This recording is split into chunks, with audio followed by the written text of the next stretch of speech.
This year, the UN's Committee on the Rights of the Child themed their annual day of general discussion around the topic of alternative care. And I'm delighted that in partnership with two of the network members, we were able to field two children who both had experience of being street connected, but also experience of alternative care. And they were able to testify at that session. There was Musa from Tanzania and Balaram from Nepal. And of course, for children in street situations without caregivers, the state becomes de facto their caregiver and is obliged to provide alternative care. So this is very much part of the package of specialized solutions that many of you, people who are in our network, offer to children.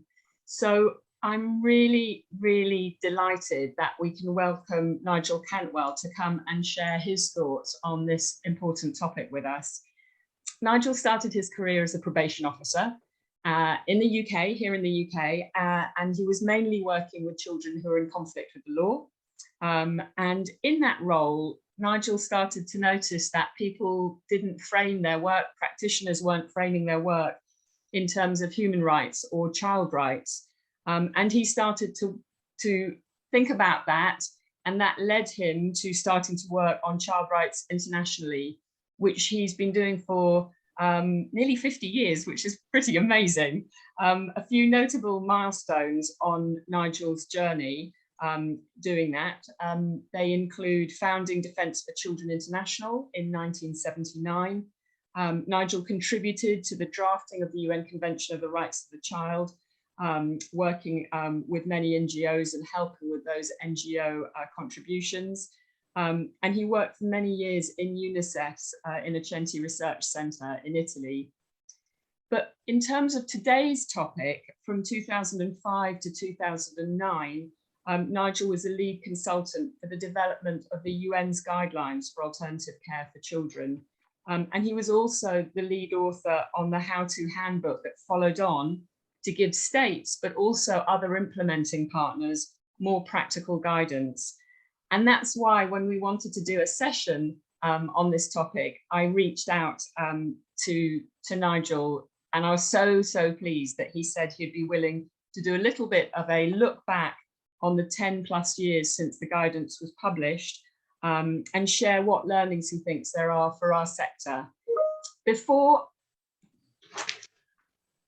oh, it sounds like, oh no, it's not, sorry, different message.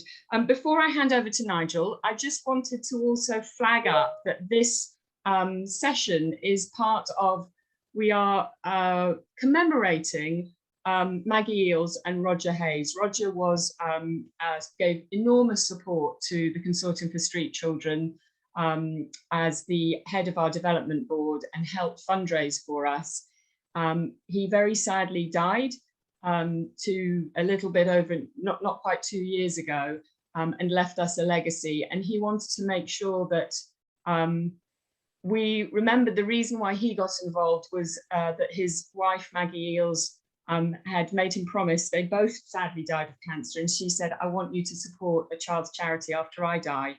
And so we wanted to make sure we remembered Maggie and Roger, and this is just one of the ways that we're trying to make sure that we celebrate their generosity and support to us, is naming this lecture after them. So without any further ado, Nigel, over to you. Thanks a lot, and welcome to everybody. I want to try to look with you, as Pia said, at a number of points that I think might be useful in terms of how we move forward in relation to working with and for children in street situations, and particularly, obviously, as Pia said, from the point of view of alternative care. I hope that I will do justice to Maggie and Roger's memory, and I want to, from my side, dedicate this to someone else, a lady called Judith Enyu. some of you, maybe even many of you, and particularly in Asia and the UK, may have come across Judith, or at least her writings and thoughts. She died 8 years ago, and she was an extraordinarily active and innovative lady in terms of children's rights, and particularly the rights of children who are hard to reach, including, of course, children in street situations.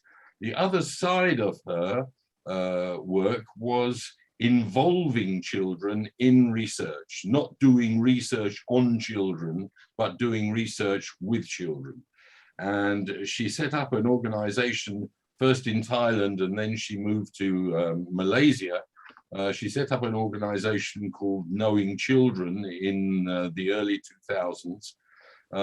And this was an organization precisely where there was a great deal of participation of children, particularly those hard to reach, and thus, as I said, including children in street situations. I'll be mentioning a couple of times her name during, in particular, the first part of what I'm going to say, because she really had an amazing impact on the children's rights field in general, and on my approach to working in this field in particular.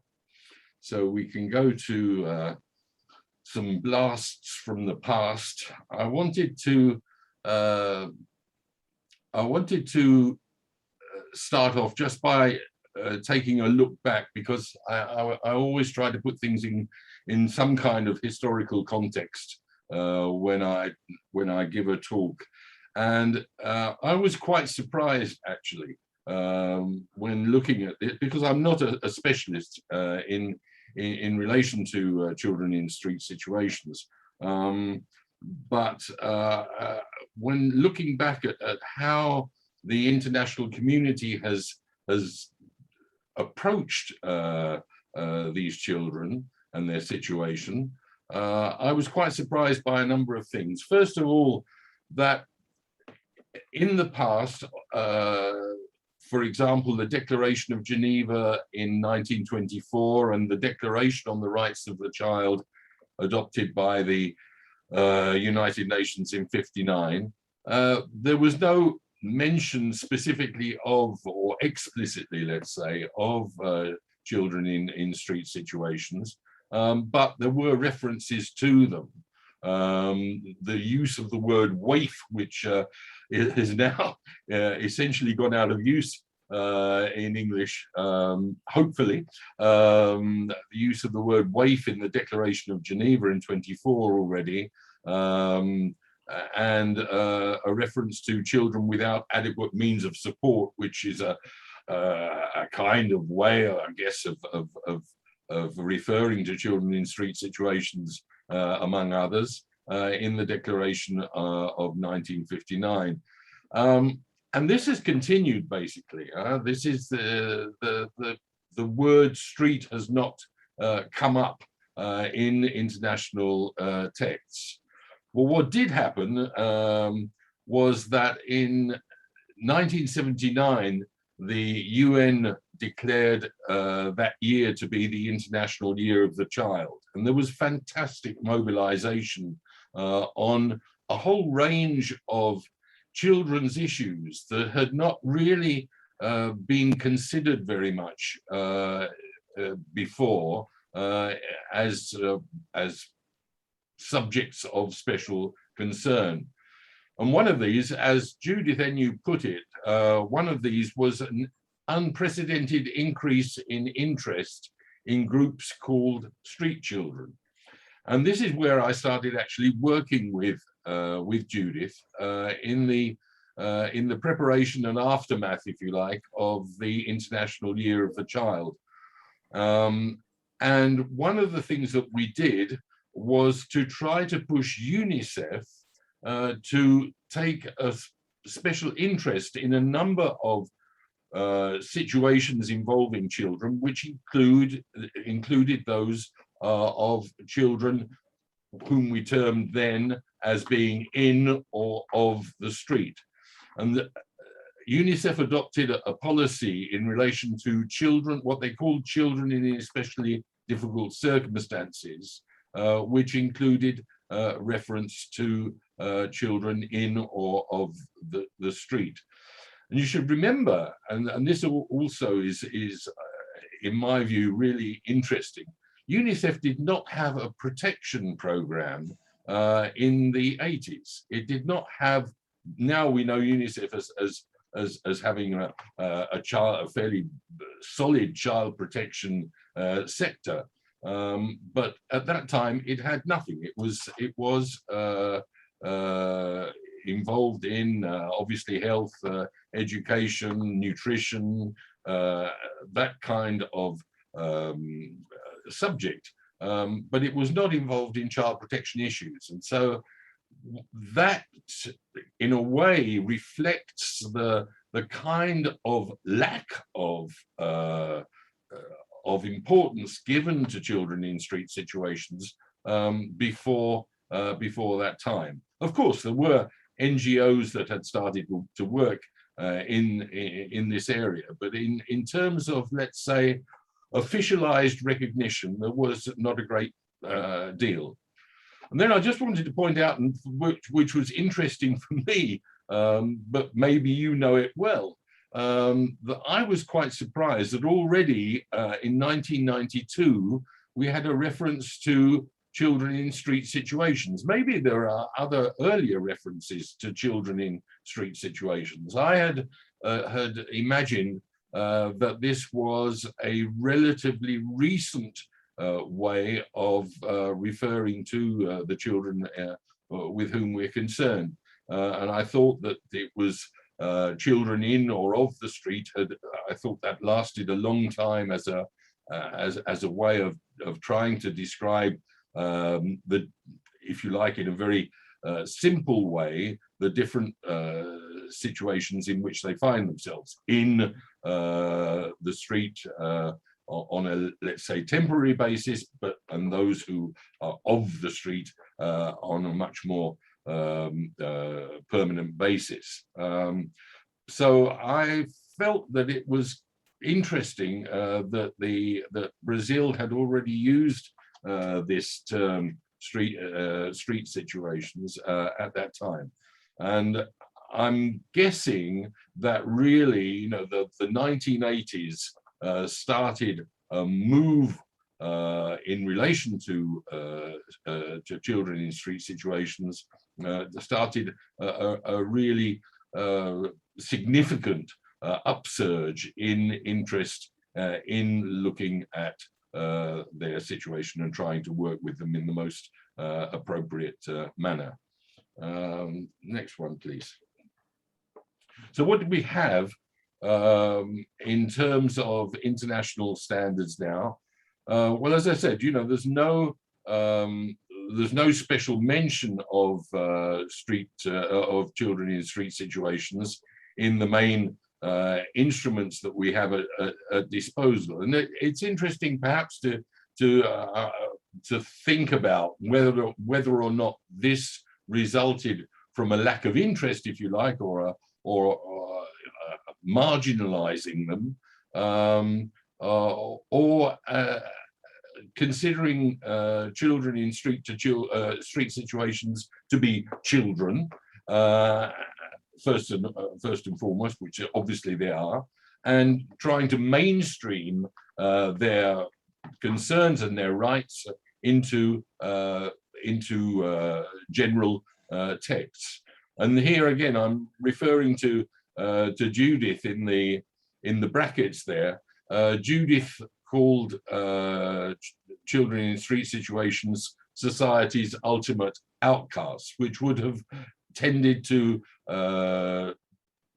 favor the marginalization theory.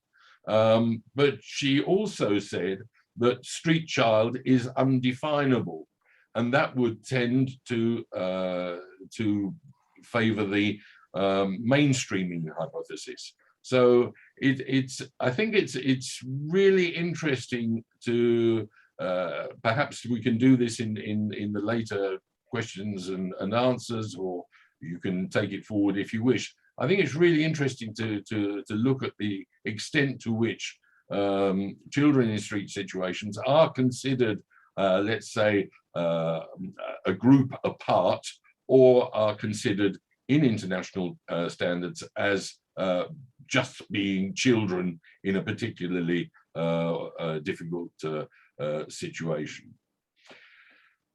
After we had the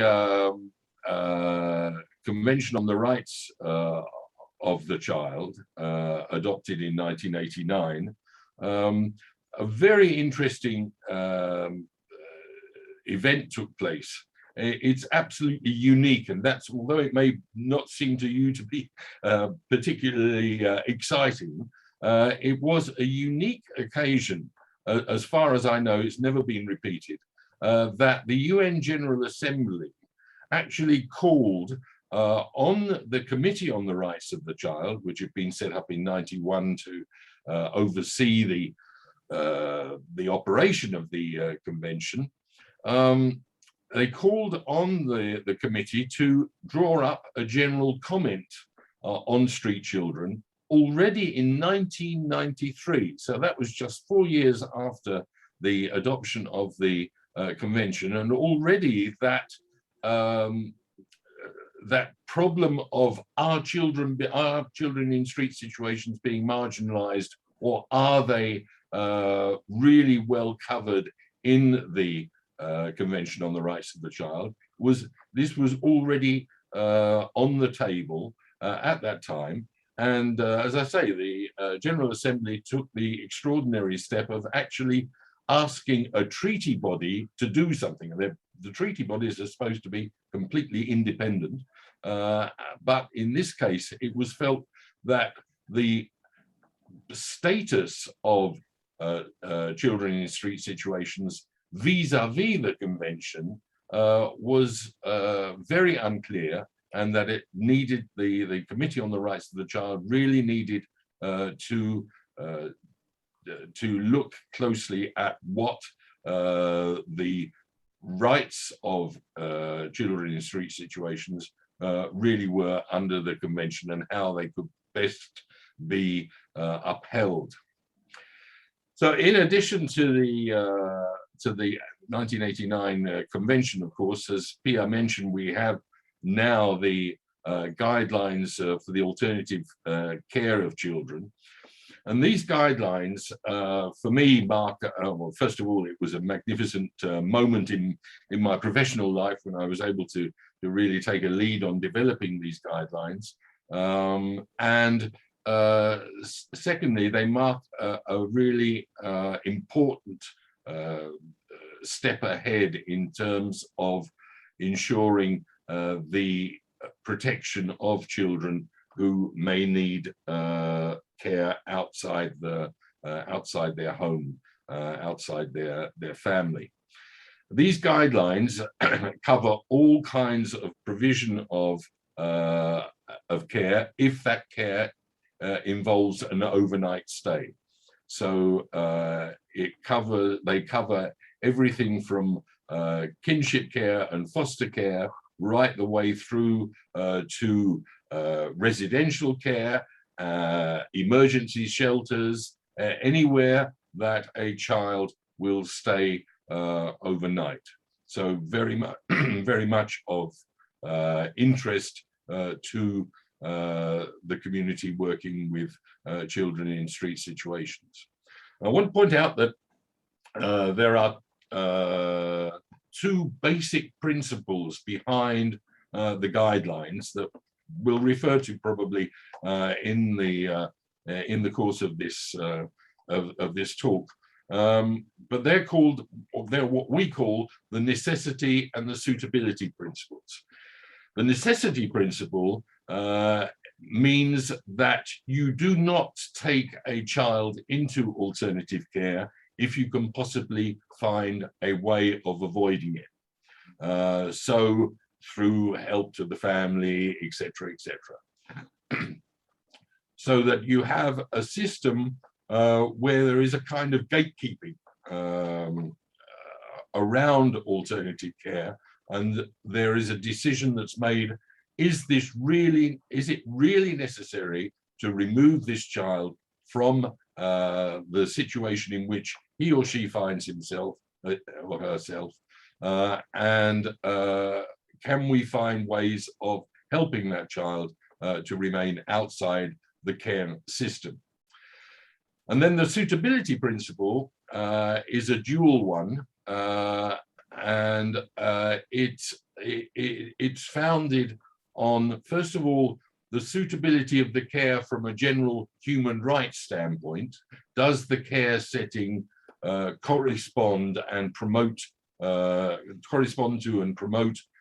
the human rights of the children who are in that setting? And secondly, is the care setting suitable for that specific child? Does it meet that specific child's or does it meet an individual child's specific needs in the best possible way? So we'll look at that as well a little bit more as we go on. So until the guidelines do not mention children in street situations. Again, this was very definitely at this stage the intention of mainstreaming all children. In fact, in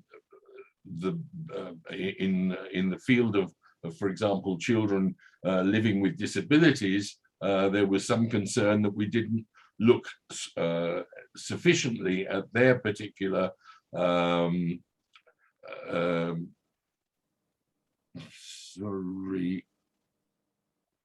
okay. I'm sorry. I got distracted by a discussion note.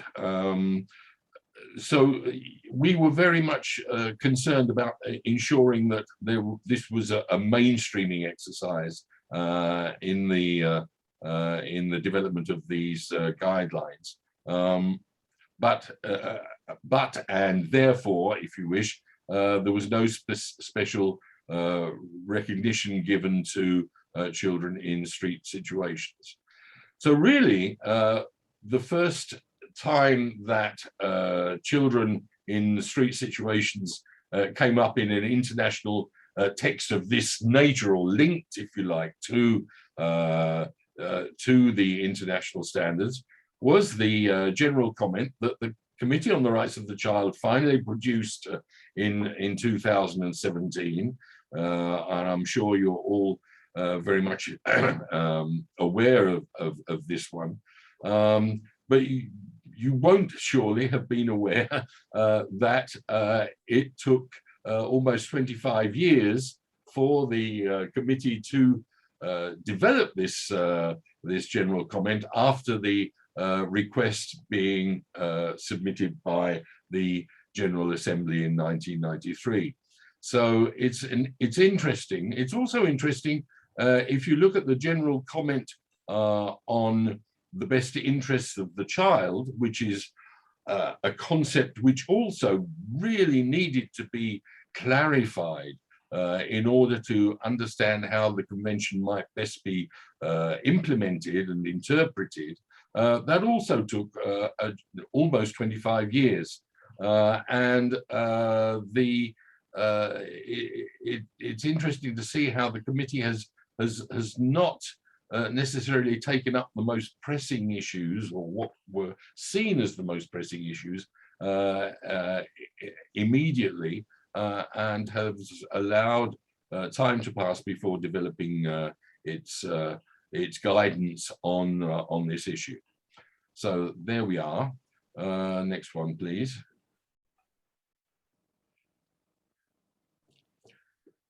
So I want to look at three basic issues. The first of them is prevention. The second one will be child participation. And the third one will be the provision of alternative care. And the first one then, prevention. There are 3 levels of prevention.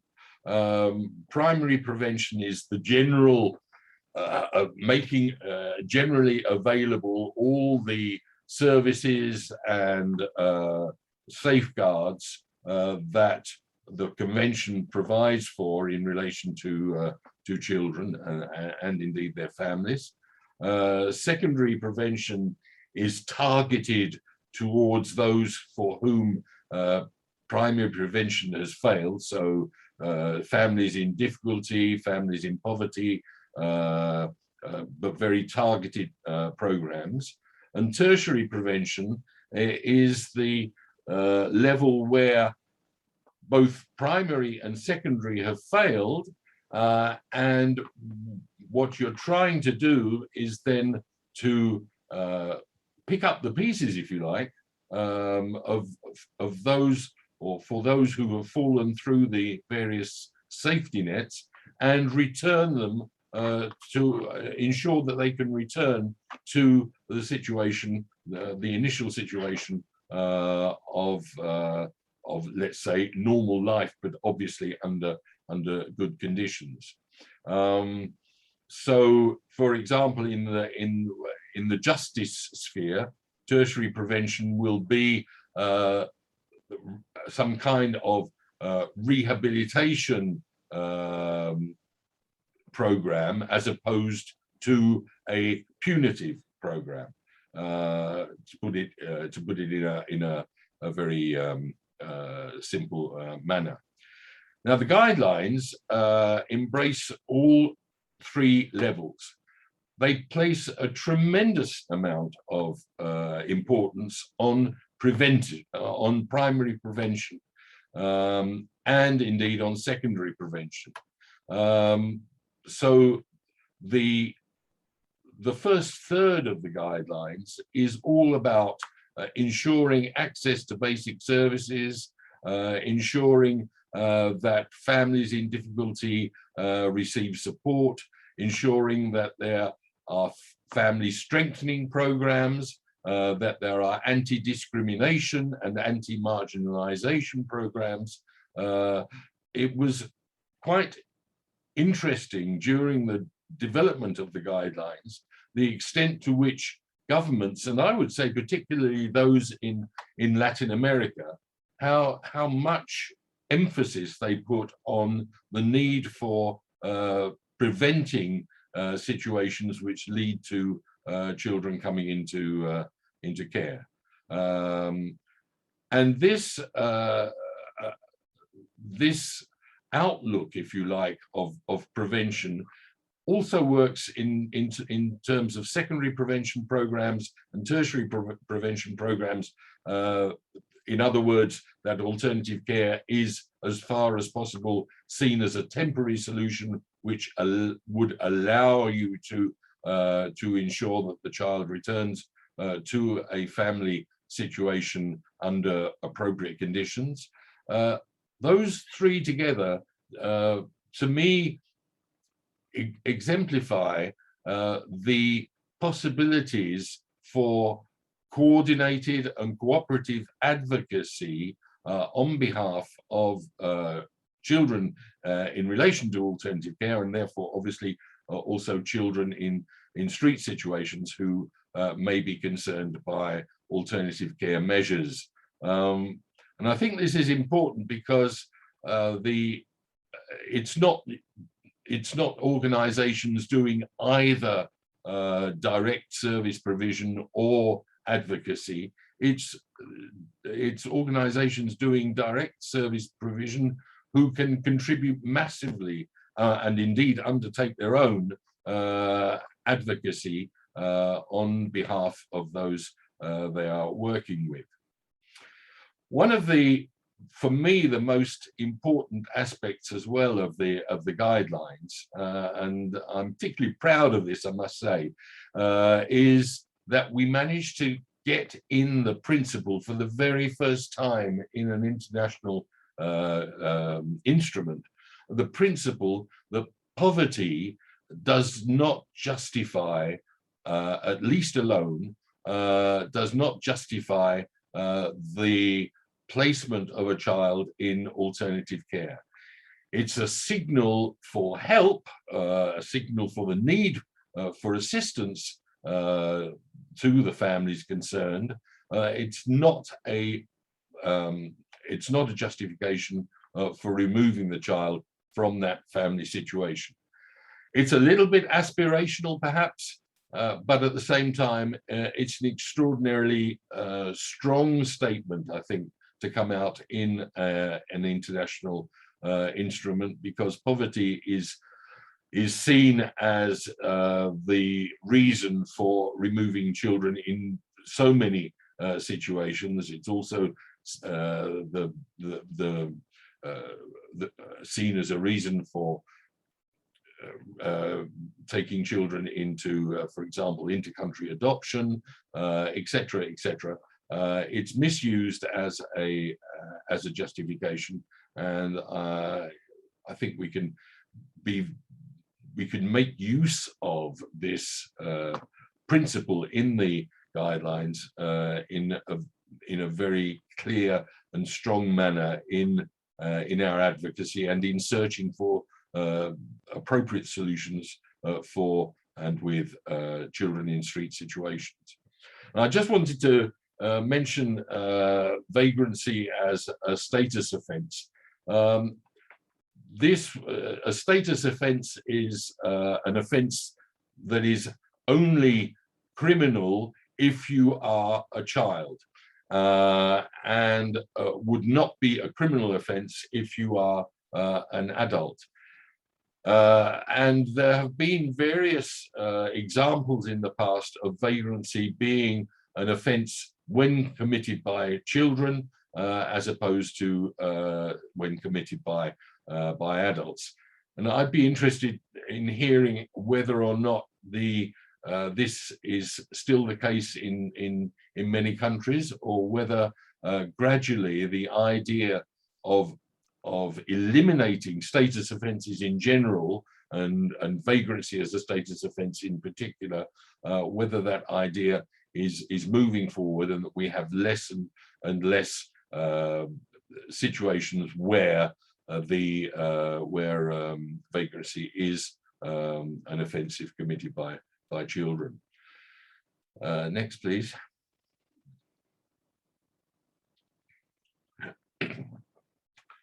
So child participation, which, as I said, was very much a concern of Judith Enu, is clearly something that the Convention on the Rights of the Child pushed very, very strongly, and that has been taken up again in the guidelines for alternative care. What's important, I think, to stress is that the Committee on the Rights of the Child has established very clearly the two-way link between child participation in terms of the right of the child to have his or her voice heard and taken into account, and the principle of the best interests of the child. In other words, if you're looking at what would be in the best interests of the child, then you absolutely have to take into account the opinions freely expressed by the child or children concerned, and vice versa. If you're listening to the voice of the child, then you have to adjust the solutions and your response to that, to what they're saying. You have to adjust that to an assessment of whether or not what the child would like would be in his or her best interest. Now, that's it can be a very confusing process, but nonetheless, the determination of the best interests of the child, which respects all of his or her rights, is, of course, one of the fundamentals of the Convention on the Rights of the Child. Of course, it's vital to hear the voice of the child in determining, first of all, whether alternative care is necessary. How many children have been removed from the family environment where, in fact, they want to stay in that environment, even if it is not the most conducive to their development in general, but emotionally it may be the most conducive to their welfare and to their well-being. And particularly, of course, this concerns poverty situations that families go through. It's also vital for determining which is the most appropriate setting for the child if an alternative care placement is deemed necessary. So where would the child feel happiest?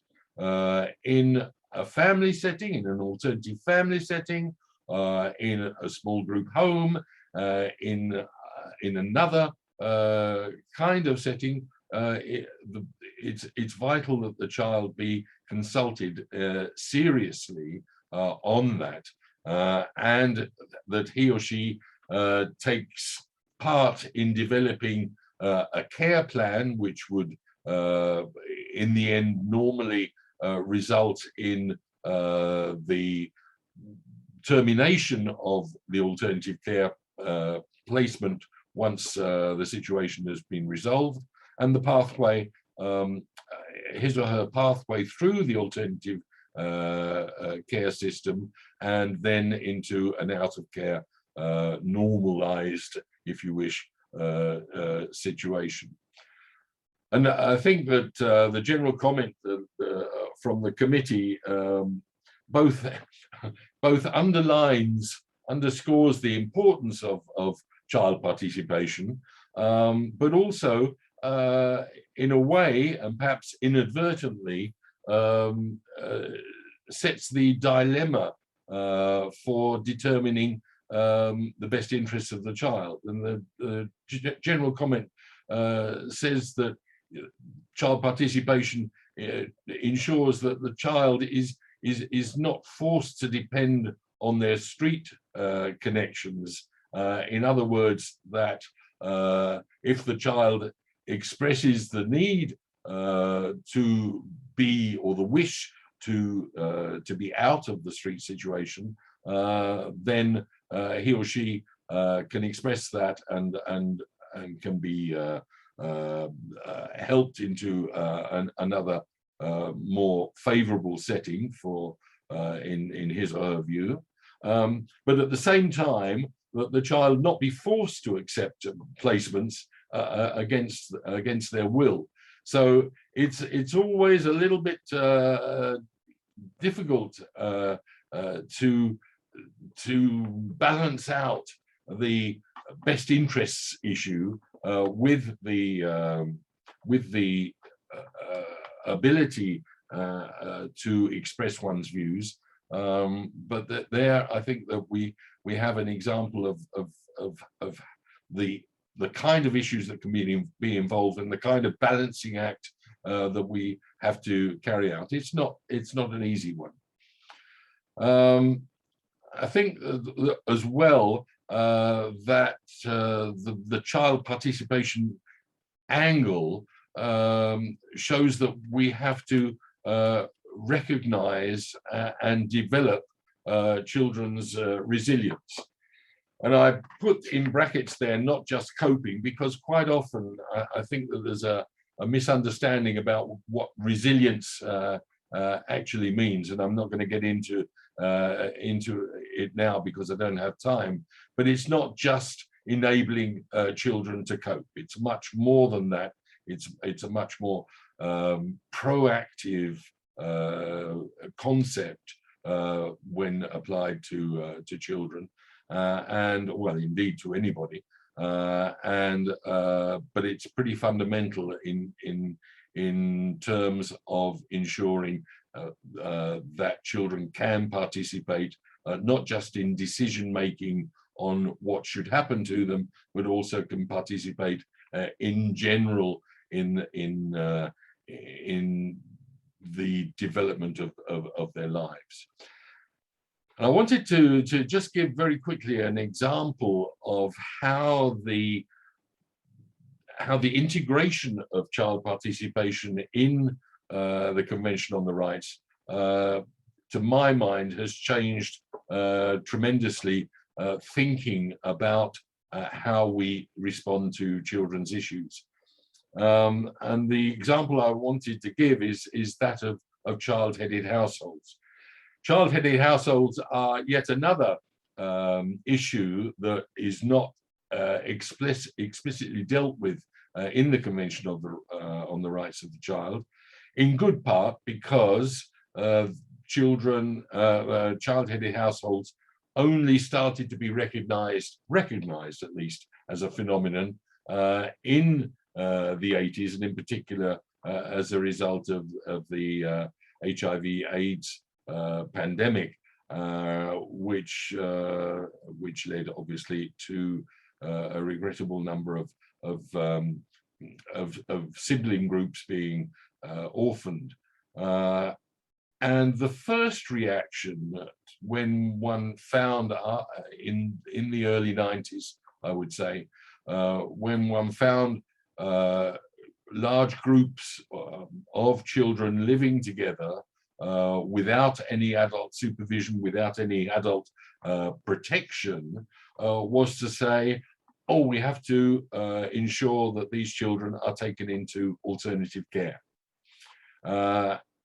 And then looking more closely at the Convention on the Rights of the Child, and indeed listening to those children, it became quite quickly clear that that was not the appropriate response.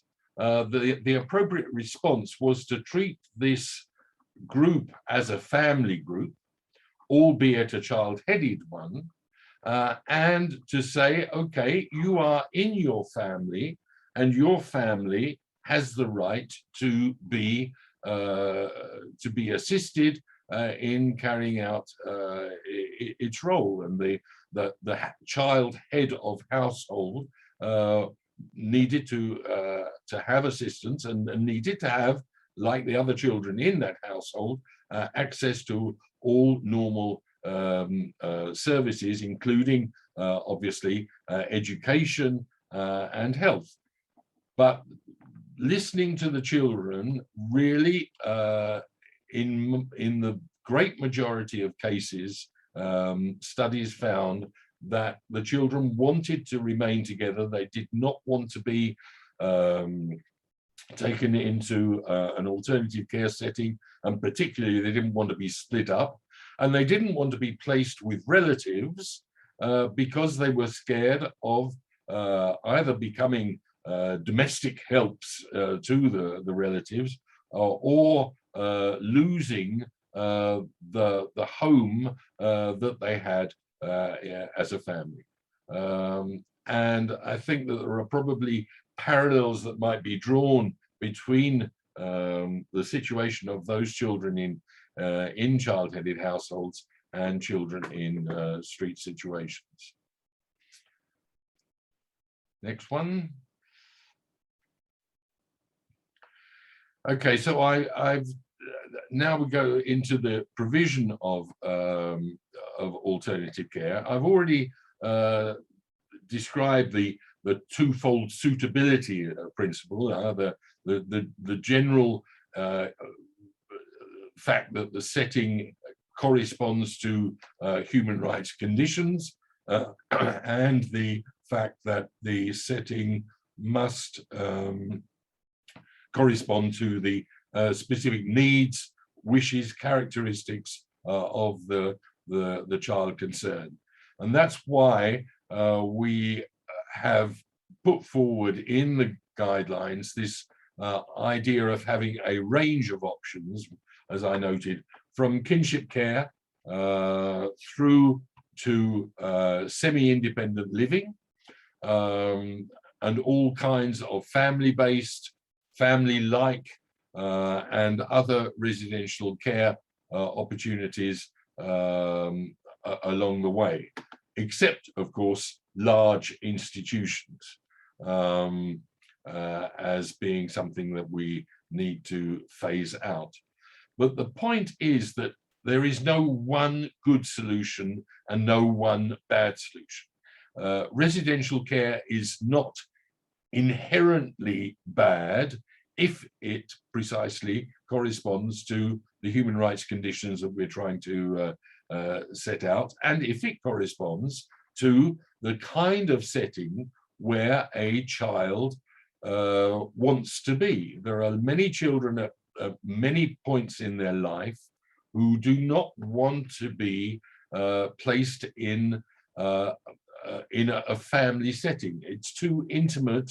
It's too their own family experience has been too negative for them to be able to envisage living in another family setting.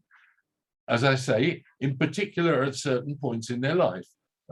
This can change, and that's why it's always vital to ensure that any care placement is reviewed very regularly to take account of changes in wishes and changes in circumstances.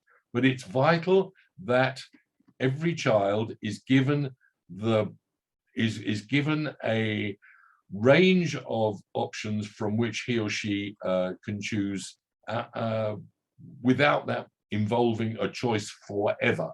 It's a choice at a particular time, and we'll see how it goes, if you like, and we need to review.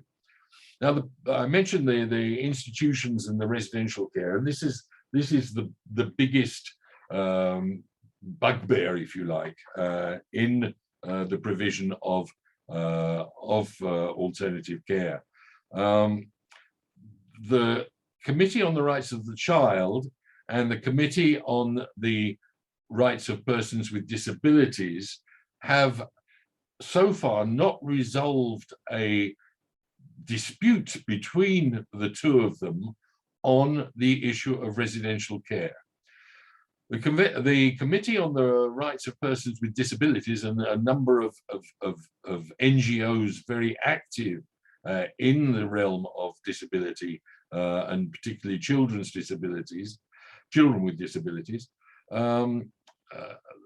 that committee and those NGOs maintain that nothing other than a family setting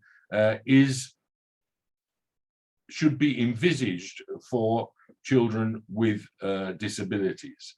In other words, and it's understandable from some points of view, in other words, they're looking at the situation of children with disabilities as being one where institutions, large institutions with dubious standards, if you like, are used disproportionately for children with disabilities, and they want to make a very clear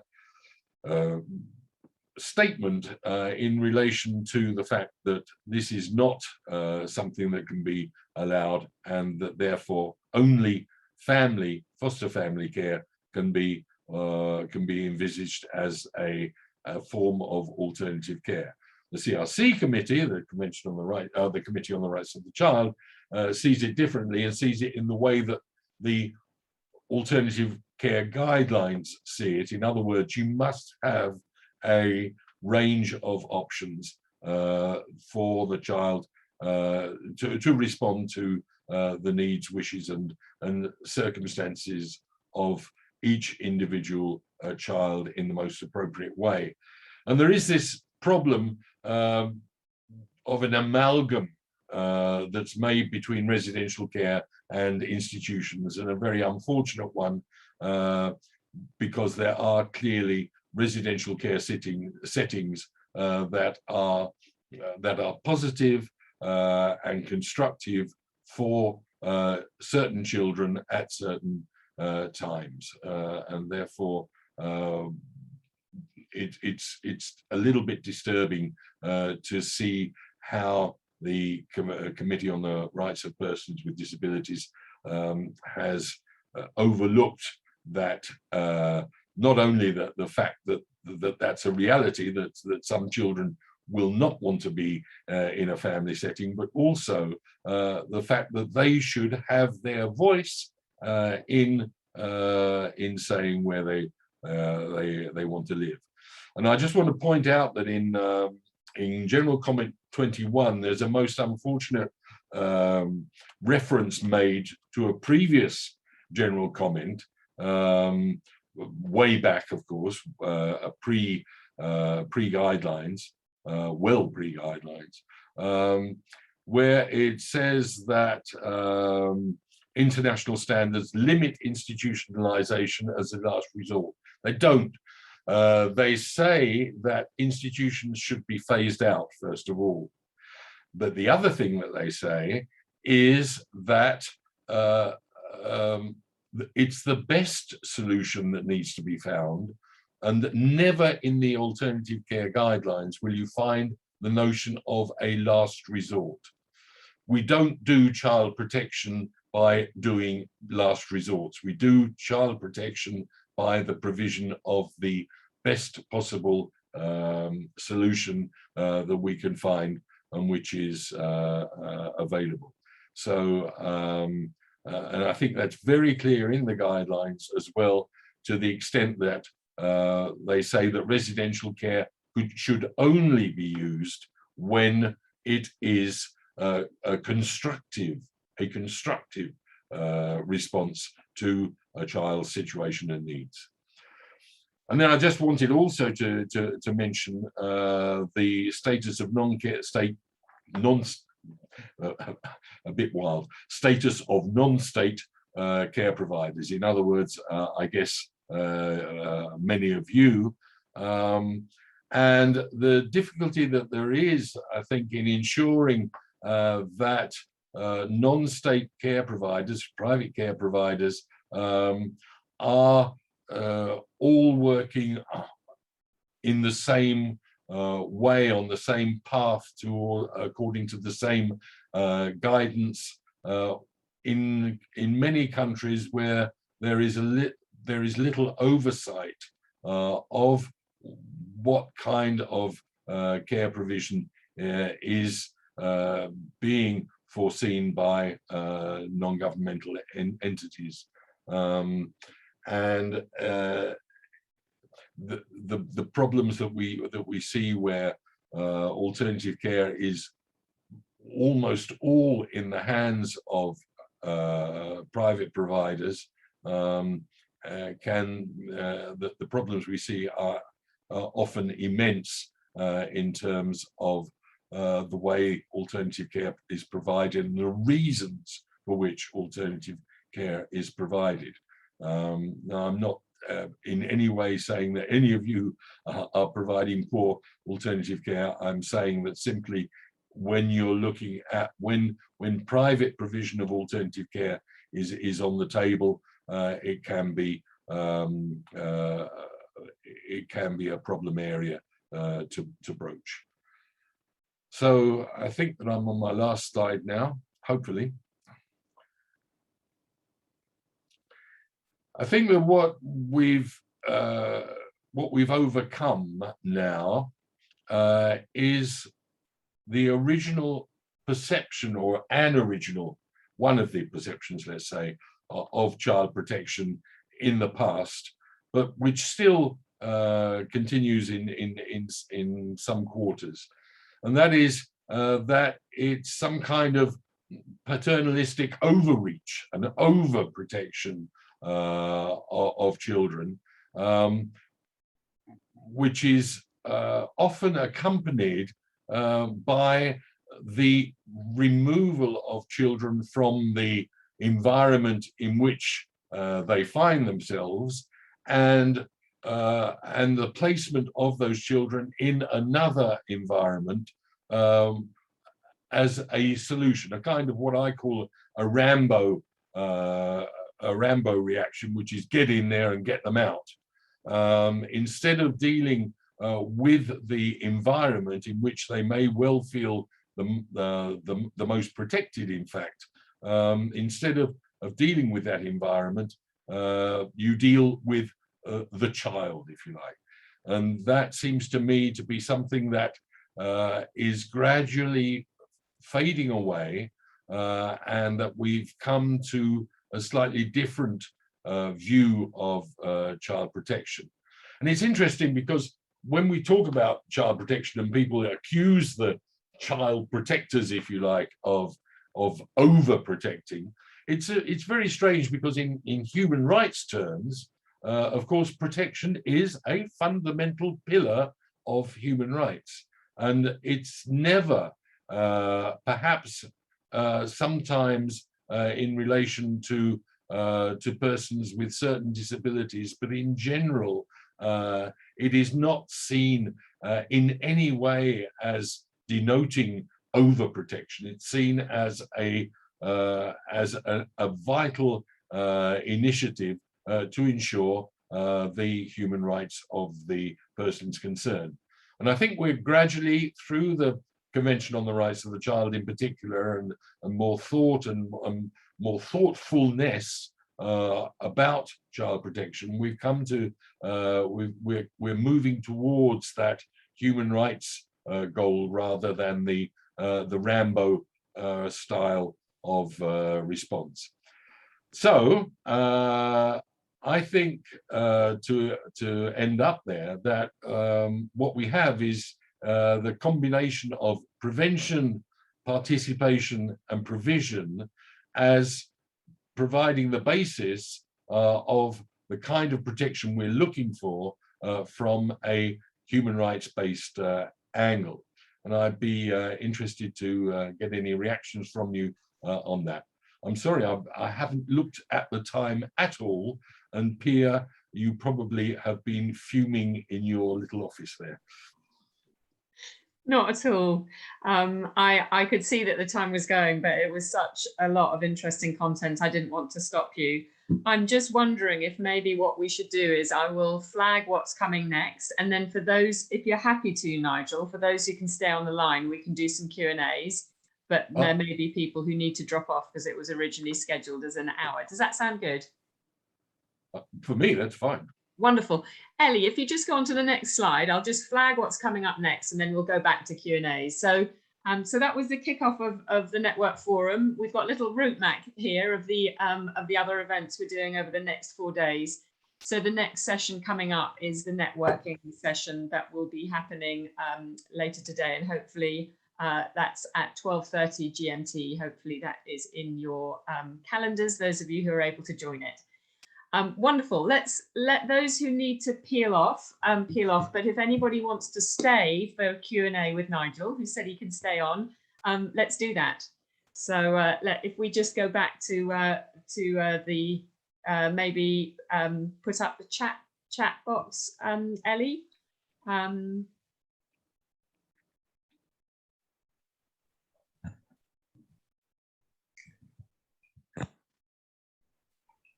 Yeah, you should be able to see it.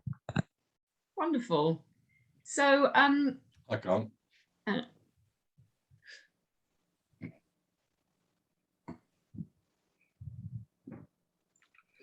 I think at the moment, is there anybody who would, if you'd like to ask Nigel a question, maybe pop it in the chat box, or ask Ellie to open your video and your mic and you can ask it in person. Either would be fine. There was I know I had a lot of thoughts and questions coming out of that, from the sort of coming through the history, the background to it, but also on those reflections that Nigel had right up, up to the end on what protection really means, etc. And I think so interesting all the thoughts around of institutional care and residential care. So have we got any questions coming up from anyone? I can't believe none of you have a question. I can. But I can see folks are staying on, so they obviously want to stay on for the questions.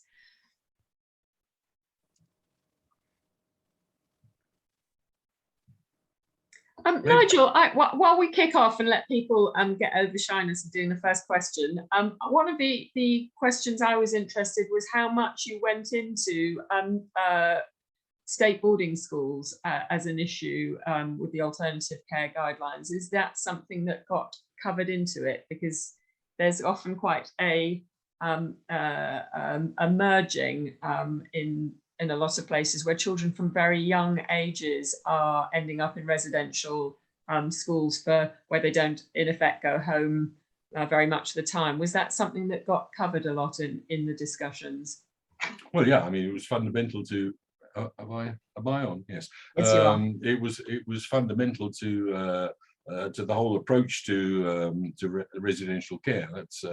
That was it. That was why I think we didn't do it's very difficult because the basic text of the alternative care guidelines was developed by a group of NGOs plus UNICEF and young people with experience of care. And that basic text was then had to be put to governments, and it was Brazil that I should have mentioned, by the way, that it was a UNICEF initiative to develop these guidelines, which I think is also extremely interesting. But it was Brazil who we managed to get to spearhead the intergovernmental discussion of the draft, and of course it then went through. Well, it went through government. What do you call it? Well, it went through the government machine, if you like, and came out actually not too badly changed. And there was an enormous amount of discussion, effectively, on the residential care side, because there are still countries who rely a great deal on real institutions. I mean, big ones, yeah. And there are, whereas most countries are now convinced that this is not a good idea, and where they still exist, they're being phased out generally. Although it's true that, for example, children with disabilities are still very much concerned in some countries by institutional placements. But the problem was in that atmosphere, or in that context rather, is that we couldn't really come to a very good definition of institutional care, because there are some fairly large residential facilities which in fact are not that bad.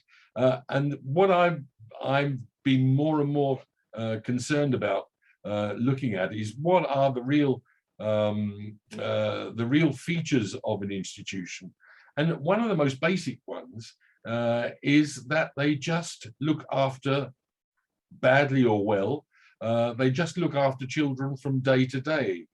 They're not concerned about the development of the child, about preparing the child for the future. And that's one of the I mean, that's obviously the case for the kinds of institutions we had in Romania, for example, yeah. And as you mentioned, the state boarding schools, which were essentially institutions rather than the kind of boarding school that we would normally think of. So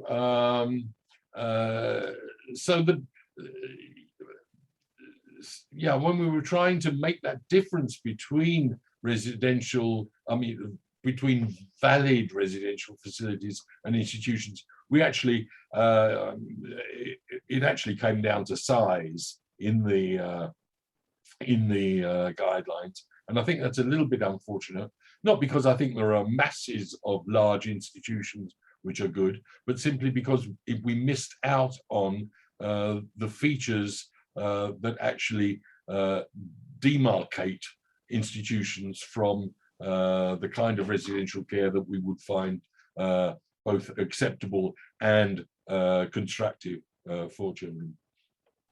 Thanks, Nigel. I can see somebody's come with quite a specific question here in the Q&A thing, which I'll read it out to you. I'm wondering about participation in decision making regarding choice of residence of children of mentally ill mothers in street situations. So quite a specific one. So decision regarding choice of residence for children of mentally ill mothers in street situations. It sounds like a question coming out of real practice. It certainly does, and it's not one that I can respond to very specifically. I mean, I think that the general rule applies, and that is, what does the child want? First of all, does the child want help in remaining at home, and particularly is assistance available for the mentally ill mother if the child feels in some kind of danger because of her state, and then you look at you do the best interests assessment, and this is, I think it's a very clear example of this two-way relationship between listening to children's opinions and wishes on the one hand, and then saying, but explaining very clearly, if their wishes do not seem to be something that can be envisaged, then why we are taking a different decision, why and how we can try to, to merge, if you wish, the two decisions. In other words, for example, if you the previous approach might have been, oh, that child can't remain with his or her mother, we've got to take him or her out, punto. But well, maybe we have to provide respite care. Maybe the relationship with the mother can be fostered at the same time as not putting the child into a dangerous situation by leaving him or her alone with the mother. I don't know. I mean, it depends. Again, it's all case to case. But that relationship between child participation and best interests, if carried out well, because carrying out a best interests assessment is not an easy task. If it's done well, then I think it's the kind of situation where that dual approach can be positive, can be useful. Yeah. Great, thanks, Nigel. Another question's come up, which is following up on what you said about countries that still rely on large-scale institutions. How can organisations like like our network members work with governments to move away or improve these approaches? So I think it's a sort of question about. I think it's a question for you, Pia. It does sound like a question for me. Well, yeah. I think that's a great question, and very much leads into what we want to do on in terms of sort of advocating on specialized solutions over the next year. So it's maybe something we can build up on the network. Yeah, I mean, what you'll find in many countries is, what I don't know is whether your members are generally involved in their countries with other groups concerned about alternative care. But in many countries there are advocacy groups not necessarily specialized on alternative care, but those that are dealing with children's rights in general. And if your members can link up with that kind of coalition on children's rights, and I'm absolutely certain that the whole question of institutions, for example, is something that concerns far more organizations than just those that are concerned about alternative care as such. It's a pretty basic issue in the field of the rights of the child, and if you can, as I say, link up with a coalition in your country, you will have already a massive advocacy base on which to progress the that message. There's a follow-up, Nigel, which I think I'm preempting what you might respond to this, which I think is a follow-up to the first question that says, with the emphasis on the participation of the child, we're thinking about very young children of under 5 years of age. So reaction to that. There are many people, and one of them is quite prominent, is Jerison Lansdowne, who I don't know, I can pass you on. She's written about this. There are many people who say that children are able to participate in their own way, almost as of birth, at least as of a year or 18 months.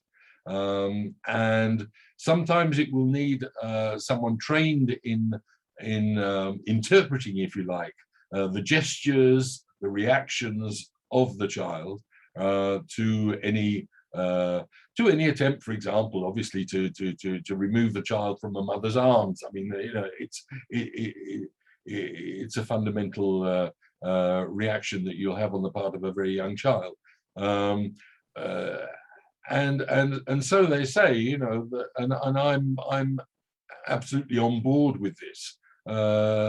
They say that children can participate virtually at any age if the willingness of adults exists to try to ensure that they are given the possibility to participate in their own ways. I mean, obviously, we all know they can participate through drawing, through playing, through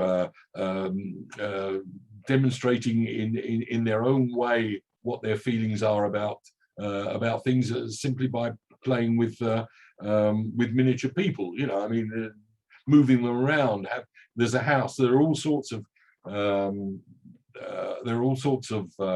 kits now which promote the possibility of, or rather allow the children to express themselves simply through playing, but expressing themselves with a very clear goal in mind in terms of the monitoring person. Thanks, Nigel. Question here from Bangladesh, from Dan. Our organisation has a children's city where there are about 500 children who've taken shelter. They're getting education, healthcare, and all the facilities like I think as like a general children. I think that means as mainstream facilities. Yeah. However, the socialisation for the children of a shelter home is not like family. My question is, can you mention any standard framework of socialisation in terms of providing a social? It looks like you can see the question, socialisation. I can. I'm a bit scared by it. I mean, it's an excellent question, obviously, but I don't think I can answer it. I can't give a concrete answer to that. So if anybody else who's on the call, there's over 30 people who's got any advice for Nazneen in Bangladesh around support for socialisation in shelters, that would be great. And any time over the week, we can make sure it gets to Nazneen. So this is part of what we're trying to do through this forum is opportunities for people to reach out and get advice. That would be great. And I see on that topic, I see that Lucy Holton has just done a reference, Nigel, to the Can You Hear Me, the right of young children to participate in decision making. Well done, Lucy. Thank you. Thank you, Lucy. That's perfect. Are there any other final questions before we close on this? I'm going to give you just 30 seconds. You can type them in, ask to be unmuted.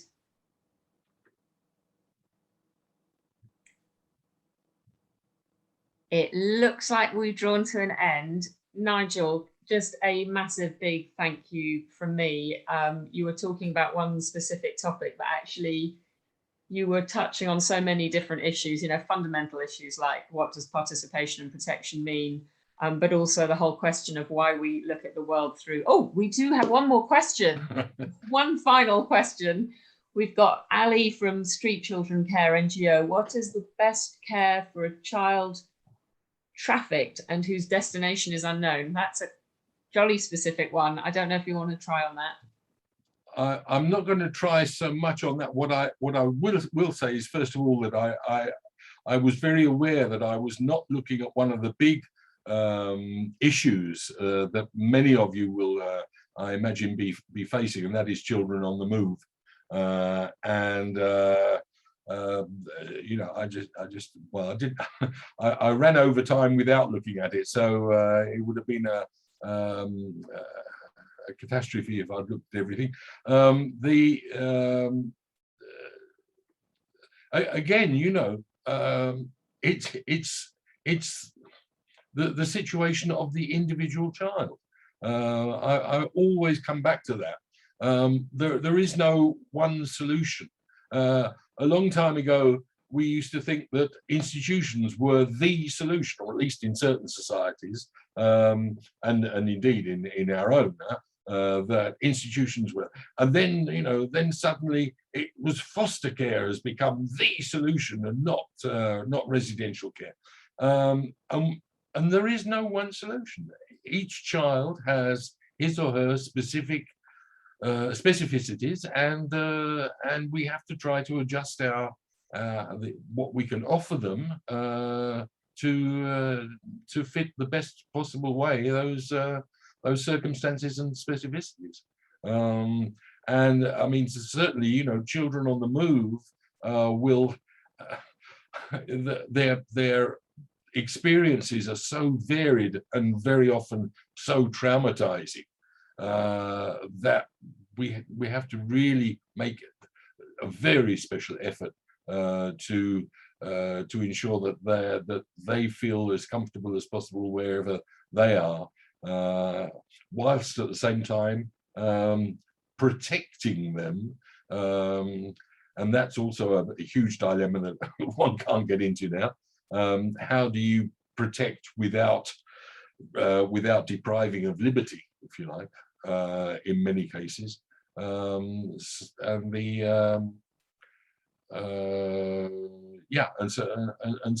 you know, individualized solutions, even though they are extraordinarily labor intensive and therefore costly to ensure, individualized solutions are the aspirational way forward. Thank you, Nigel. What a great note to finish on, that essentially we need to think about each child, their unique characteristics, the context they're in, etc., which I think is a really nice, like, finishing note. Thank you so much for spending the last hour and a bit with us. Really, really helpful. And I hope if we get further questions bubbling up in the week, we might shoot them across to you if anything comes up. Shoot them across. I'm only sorry that obviously I couldn't see the delightful membership of CSC on screen, but I hope that I hope that the hour was reasonably well spent, and I had a great deal of pleasure being with you, Pia and Ellie and Lucy and others. and Frida, as well as, of course, the members who were with us for this hour. Thanks very much Fabulous. indeed. Thank you, Nigel, and look forward to catching up with the rest of you at following sessions over the next 4 days. Take care, everyone. Thank you very much. Bye.